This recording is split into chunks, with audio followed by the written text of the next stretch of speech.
Hey everyone, my name is Chris Lambert, and on this channel we talk Kanye West. And some of you may be wondering, what's the deal with Yeezy Gap? When are we going to get more information? And Tuesday is looking like that day, so you don't have to wait long. That is Tuesday, May 11th, is what we're looking at. That's when the next Gap earnings call is. And to put into perspective why that is important, you can see that this is the Gap Q4 2020 earnings call transcript that was March 4th, 2021, which was the last time we got information. So the Motley Fool just does transcripts of these, which is nice.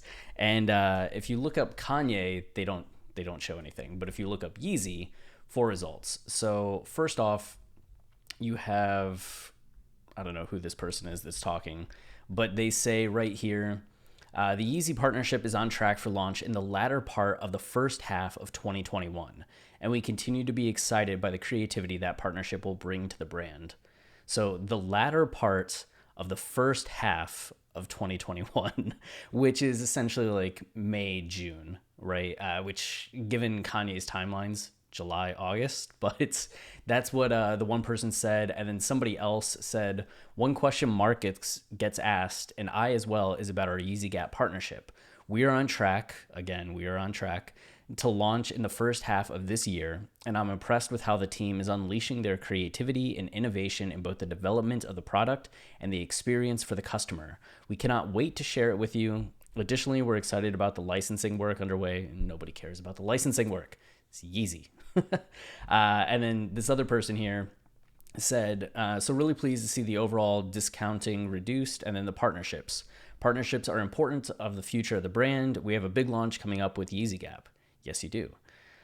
And I spoke to Yeezy last night. Yeah, right. This was the thing that a lot of people were talking about in the aftermath of this call. I think I mentioned it in a video as well. He's very, very focused on this incredible opportunity. We're both very excited about it.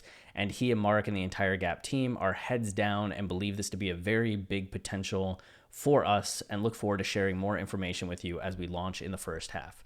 So it's like three different people that talked about launching in the first half. And the first half is winding down as we are in the fifth month of the year, which leaves June. So we have this earnings call coming up on Tuesday.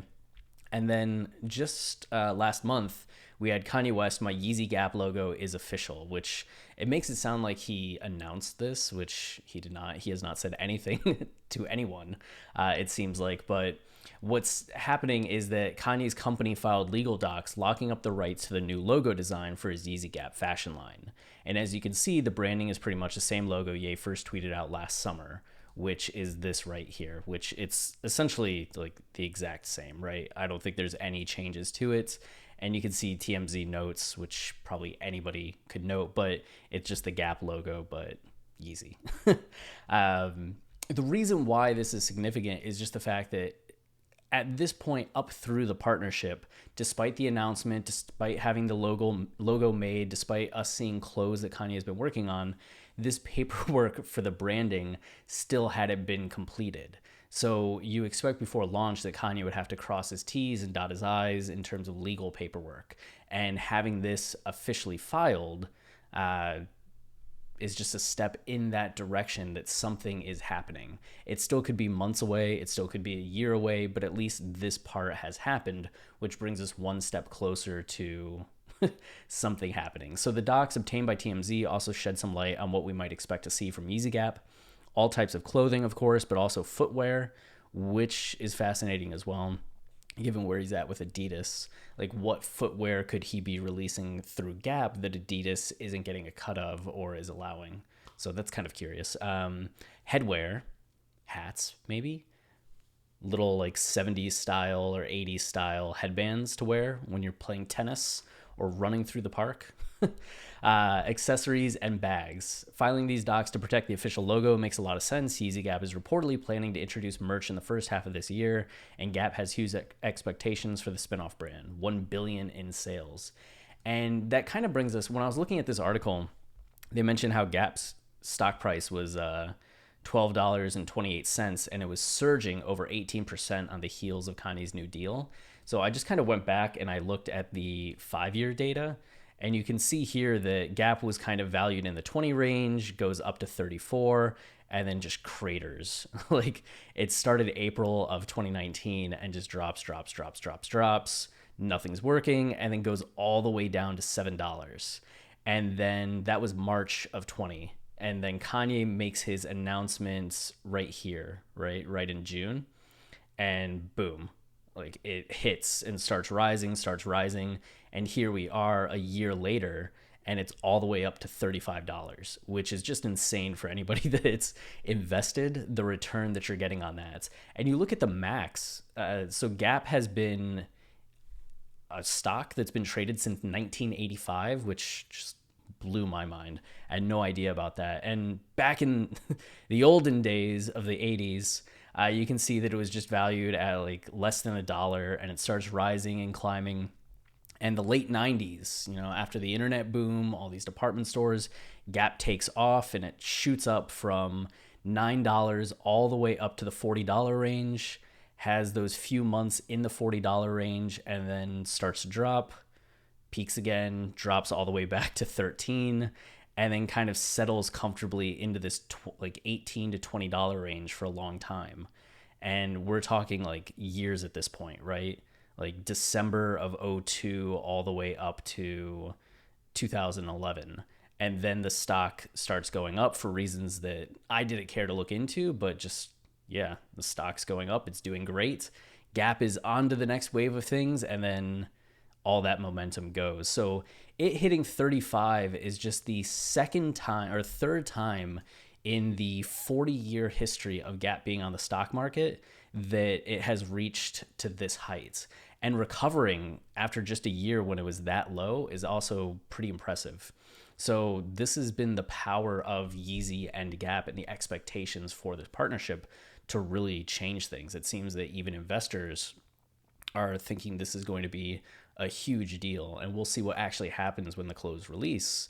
If it's anything like what goes on to Yeezy or Adidas, and we can't get our hands on it, then that's going to be awesome for Kanye and Gap, frustrating for all of us, but hopefully there's just no interest, right? A failure on this would be a pretty big setback, but I just don't see that happening.